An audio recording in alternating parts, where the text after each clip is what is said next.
In today's episode, we're talking the Carlton Blues, the rookies, the PREMOS, and the mid-prices you should be considering for your Supercoach team.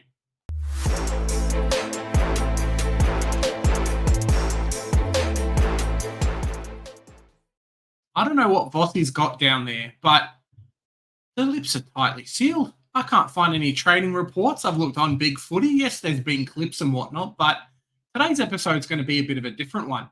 It's not as in-depth as what I'd like because there's just not all this information.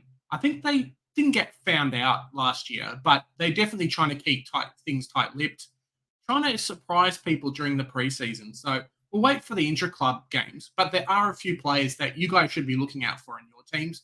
A couple of mid-prices who, they're over 60% owned, so a lot of people have already jumped on those bandwagons, myself included. It's going to be a tricky one, but there's some options, there's some value, and some players that I think are really being overlooked in their team. Let's check it out. Starting with the back line, Nick Newman. So he's someone that I haven't really picked in Supercoach, but still seems to be running off that halfback role.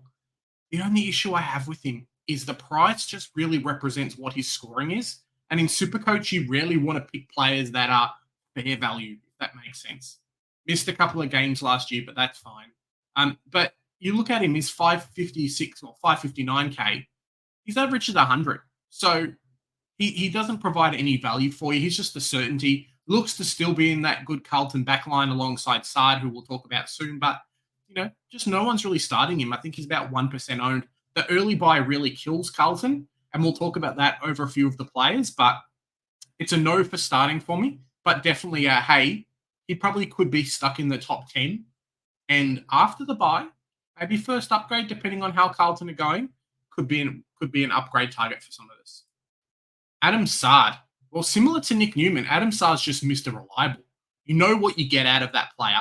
And similar to Doherty, who we'll talk about in the midfield, Sard's role is very dependent on what other people are doing. Yes, last year and the year before, we definitely saw him take more of that role and push other players out. But in saying that, there's a lot more competition down back for the ball. The team's getting better. And when the team gets better, the ball's not in the back line as much. So we might see him setting up goals and whatnot, being that pacey player running through the half-forward line or running to the half-forward line, similar to a Jaden Short. He's not in my team. I have no idea of getting this guy in. But drafting, a lot of people will get him in. Next one up on our list is Caleb Marchbank. There was a good article that came out a couple of days ago, talking about how Wiedering just got injured. He's going to miss a little bit of the start of the season. And that really opens up a lot for guys like Caleb Marchbank. I believe last year he might have signed a 1 or 2 year contract. So the club definitely wants him around. He definitely wants to be part of the best 22 because other clubs were, North Melbourne and a few others were like, hey, mate, come across. Here's some cash. He decided against it, stuck with Carlton, was super loyal. There's an opportunity for him to play. The only problem is that awkward price. There's someone else who we'll talk about just coming up next where his potential for scoring and whatnot's a lot higher. And Marchbank coming from injury really doesn't inspire that confidence.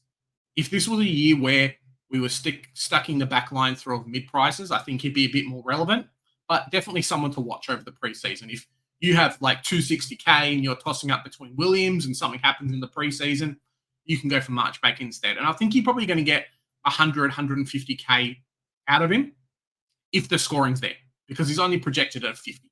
So if he gets 65 to 70, he's not doubling his money, but he's getting at least 100K out of him. So that's kind of what we want in these defenders. Zach Williams is the one that everyone's jumping on at the moment. 61% owned. You know why? The guy was a premium 2 years ago. It was a premium when he was at GWS, came across to Carlton, was premium priced. George, everyone else has complained about him, how he's basically had, a 60% price decrease. Yes, he's come off from injuries, but talk about how good Zach Williams is doing in the preseason has just fueled the fire. This guy basically at the moment is the must-have defender, the must-have basically mid-pricer in your team. I'm surprised he's not owned higher. I don't know what the other 40% of people are doing, but they're doing something wrong at the moment. I'm keeping him the whole preseason, watching him closely through those games. Yes, he does have the early buy, but after that, you set home sailing. Probably try to offload him around 7 or 8. So hopefully he can play through there. The role and the position is there for him to do well. So that's kind of what we're looking for, and that's what we want. The next up on our list is Billy Wilson. Now, he's someone who I believe got drafted this year and has been showing some real signs. I know the coach was really excited to get him. I know there was a few clubs as well, like North Melbourne, that were like, mate, I hope you can fall into our next pick because we would love to have you in that position. Has done great things through the midfield. There might be a spot for him off halfback or on the wing. That's kind of where they're training with him at the moment. We'll wait and see for that. But definitely someone to watch. If not an upgrade, if not a starting target, definitely an upgrade target for us there. Now, Adam Chera was fantastic last year. Fantastic. Look at his snapshot. Really, really good scoring. A few scores over 100. Some underneath 100, but a few scores over 100, definitely warranting that 600K price mark. But no one's picking him in their team. I think similar to Assad and Newman, a lot of people are just like, cool, the value's not there for the pick. We would rather come in, pick up a Brayshaw or a Tom Green or someone else, or go down to the next player who we'll talk about in Sam Walsh. Now, Sam Walsh, coming off injury. There's a reason why he's a lower price, and there's a reason why he's basically underpriced. If you can get through that round 2 when they've got the bye, you could be really onto a winner, and you could have a real pod that other people are chasing to bring in.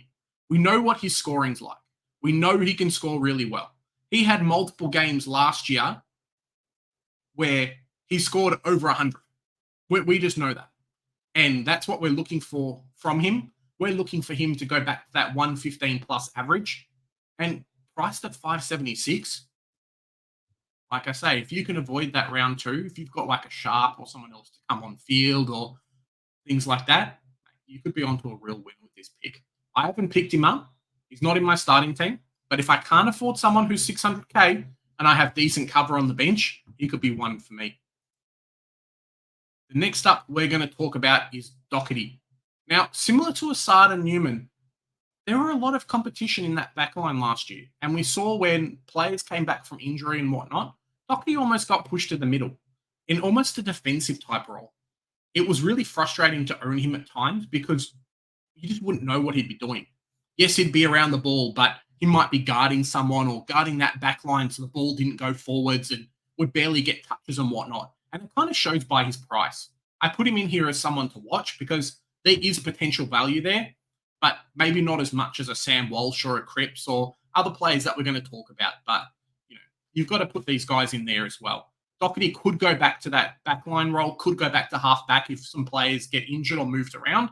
And at 562K, if he is playing that role, it might not be such a bad pick for you. It's someone to watch out for, but at the moment, it's not for me. The next one up on our list is Big Paddy Cripps. Now, I know some people have him in their team, and I'm just like, why? I think there's much better options there, but being the captain of the team, you kind of got to talk about him, right? In previous years, when he had to carry the side, his scoring was immense. But now I think him, alongside a few other captains who are in similar positions in Supercoach, in AFL, whatnot, they're happy to take on a role where they're supporting the team if it means the team are competitive and they're winning. It's something that Cripps does very, very well. And we saw that at points last year during the season. Maybe he didn't go for all the touches. Maybe he was happy, similar to a Jack Steele, in just getting tagged and, running around and forcing someone else to do stuff. He is a little bit underpriced, but if you look at that early buy, it's killer for Carlton. Similar to Brisbane, who we talked about before, it really hurts them, and it's something to consider. Definite upgrade target if he starts doing well, but at the moment, it's a no from me. I know some people have him. Chuck him in your draft team if you're happy, but it is what it is. There's 2 players in this forward line that I'm going to talk about now, and it's Charlie Curnow's up first.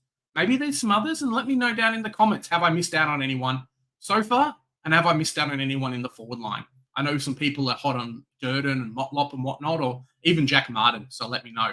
But Charlie Curnow is one of those players that we know how good this guy is, and we know he can go bang.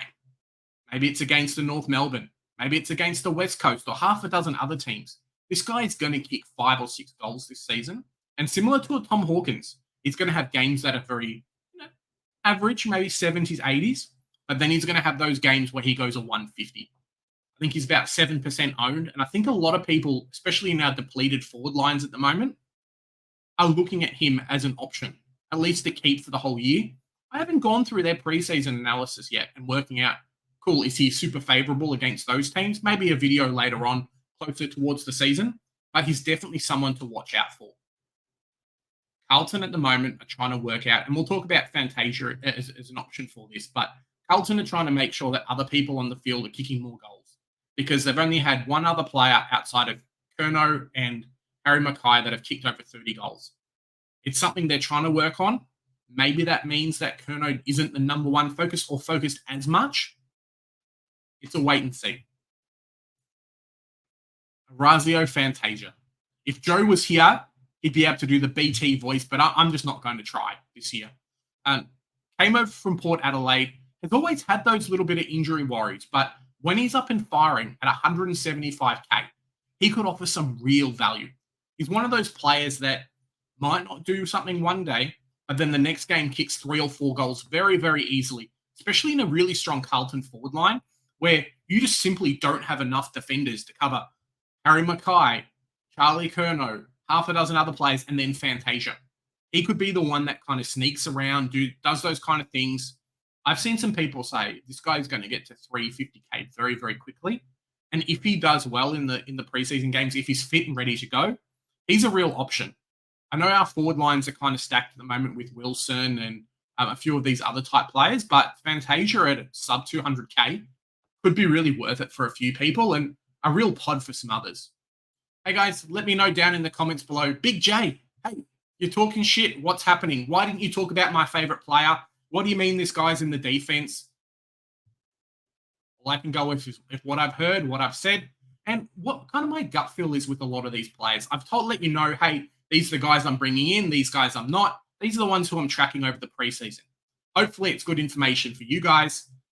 Remember, we've got our Supercoach League that's coming out. The video link will be down in the description. You guys can win 3 amazing prizes. We've got our jersey, we've got our tickets to an AFL game, and a voucher for the AFL shop. All you need to do is like us on Facebook, subscribe to the channel, and join the league, and you're done. Simple as that. Hopefully you guys can tune in for all the other player reviews and all the other team reviews that are coming out as well. I'm busting our guts. I'm going through all the teams over the next week because Sunday is the start of the preseason games, and I want to make sure that you guys have the information that you need so you can track the players and say, Big J told me about him. This is where he is. If he's right, I'm going to put him in my team. Remember, here at the Centre Bounce, we do the hard work.